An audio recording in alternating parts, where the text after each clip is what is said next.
আসসালামু আলাইকুম বন্ধুরা, আমরা কিন্তু প্লে স্টোর থেকে অ্যাপস ইনস্টল করি এবং বিভিন্ন জিমেইল অ্যাড্রেস দিয়ে কিন্তু লগ ইন করি বিভিন্ন সাইটে। পরবর্তীতে দেখা যায় আমাদের কাজ মিটে গেলে সেগুলো কিন্তু আনইনস্টল করে দেই। তো আমাদের এই জিমেইল দিয়ে কানেক্ট করার কারণে এগুলোর অ্যাক্সেস কিন্তু ওই অ্যাপসের যে অ্যাডমিন আছে তাদের কাছে থেকে যায়। তো এটা কিভাবে রিমুভ করবেন?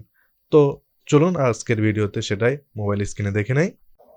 বন্ধুরা, আমরা কিন্তু প্লে স্টোরে চলে যাই, সেখান থেকে আমরা যে কোনো অ্যাপস, আমাদের প্রয়োজনীয় অ্যাপসগুলো ইনস্টল করি।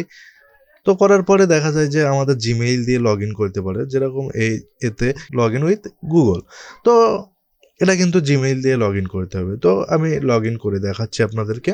তো বন্ধুরা, এখানে দেখতেই পাচ্ছেন যে একটা জিমেইল দিয়ে কিন্তু এটা লগ ইন হয়েছে। তো এখন আমাদের প্রয়োজন মিটে গেলে আমরা কিন্তু এটাকে আনইনস্টল করে দিই। তো এখান থেকে জাস্ট আনইনস্টলে ট্যাপ করে আনইনস্টল করে দিচ্ছে। কিন্তু বিষয় এটা, এখন যেটা করতে হবে আপনাদেরকে, আপনাদের ফোনের সেটিংস অপশনটি অন করে নিতে হবে।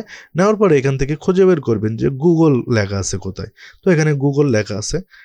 লেখার পরে এখানে দেখতে পাচ্ছেন যে ওই জিমেইলটা কিন্তু আমার এখানে লগ ইন আছে। তারপরে এখানে অল সার্ভিস এর উপরে একটা ট্যাপ করে দিবেন। এখানে দেখতে পাচ্ছেন যে কানেক্টেড অ্যাপস।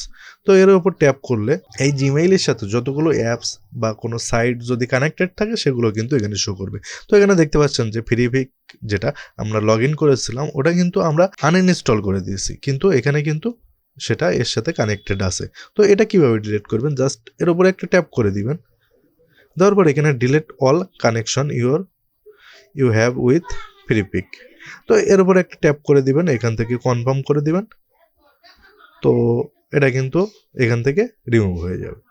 তো আনইনস্টল করার পরে আপনারা যদি যেগুলোকে জিমেইল দিয়ে কানেক্ট করবেন সেগুলো অবশ্যই এই জিমেইল থেকে ডিসকানেক্ট করে দিবেন, কানেকশনগুলো রিমুভ করে দিবেন। বন্ধুরা, ভিডিওটি কেমন লাগলো অবশ্যই কমেন্ট করে আপনার মতামত জানাবেন।